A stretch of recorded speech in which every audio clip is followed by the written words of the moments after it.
Hello friends, income tax के cases की series में आज जो केस हम लोग डिस्कस करेंगे उस केस का नाम है IFCI factors limited versus bank of India and others.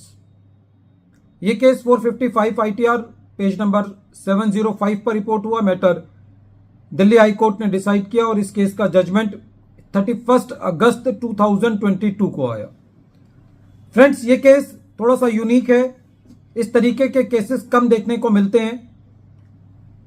इस केस को डिस्कस करने का मेन कारण यह है कि सपोज करो कोई एक असेसी है और उस असेसी ने किसी दूसरे आदमी के लिए कोई फिक्स डिपॉजिट बैंक में करा करके उस दूसरे आदमी के लिए कोई लिएन क्रिएट किया हुआ है।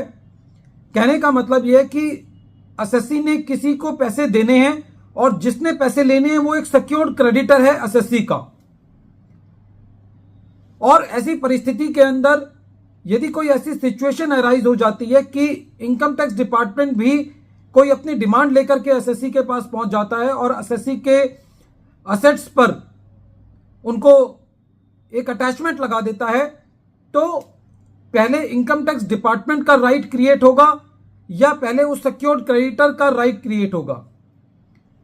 तो इसमें सबसे पहली बात तो यह है कि यह देखना होगा कि जो सिक्योर्ड क्रेडिटर है उसका राइट इनकम टैक्स डिपार्टमेंट के राइट से पहले क्रिएट होना चाहिए। इस केस के अंदर एक पेटिशनर कंपनी थी जिसने असेसी से पैसे लेने थे और असेसी ने उस पेटिशनर कंपनी के डेप्ट को सिक्योर्ड किया हुआ था बैंक में एफडी करके, बैंक ऑफ इंडिया के अंदर फिक्स डिपॉजिट करके। ये एफडीआर थी असेसी के नाम की, लेकिन इस पर लिएन क्रिएट जो किया हुआ था वो पेटिशनर कंपनी का किया हुआ था। असेसी से टैक्स रिकवर करने के लिए इनकम टैक्स डिपार्टमेंट ने बैंक के अंदर लेटर भेज करके उसको अटैच कर लिया और उस एफडी के पैसे को ले लिया। जब पेटिशनर कंपनी ने बैंक को लिखा कि मेरी एफडी को एनकैश किया जाए, तो बैंक का यह कहना था कि इस पर डिपार्टमेंट अटैचमेंट लगा चुका है सेक्शन 226 सबसेक्शन 3 के अंदर, और हम आपको ये एफडी तभी एनकैश कर सकते हैं जब आप इनकम टैक्स डिपार्टमेंट से नो ऑब्जेक्शन लेकर के आएंगे।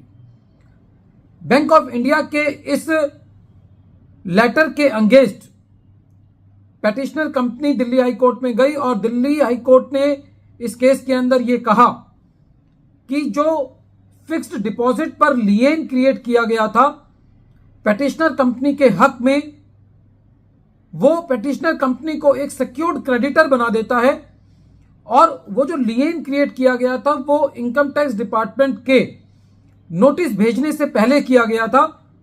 इसलिए इस केस के अंदर जो उस एफडीआर के एनकैशमेंट पे जो पहला हक बनता है वो सिक्योर्ड क्रेडिटर का बनता है, ना कि इनकम टैक्स डिपार्टमेंट का बनता है।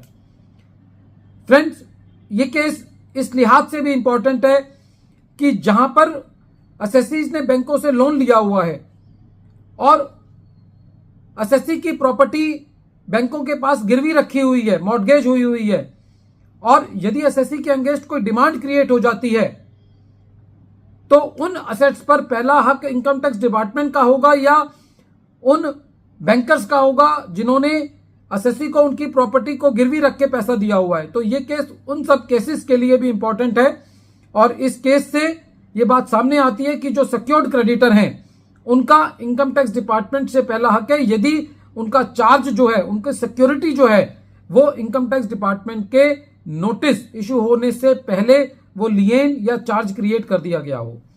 Friends, this case is very important as far as the right of the secured creditors are concern, क्योंकि ये प्रॉब्लम काफी केसेस में अराइज हो सकती है जहां पर असेसी ने अर्नेस्ट मनी के लिए कोई सिक्योरिटी रखी हुई है, कोई एफडी करके किसी को गारंटी दी हुई है। तो ऐसी परिस्थिति के अंदर जो सिक्योर्ड क्रेडिटर है उसका पहले हक बनता है।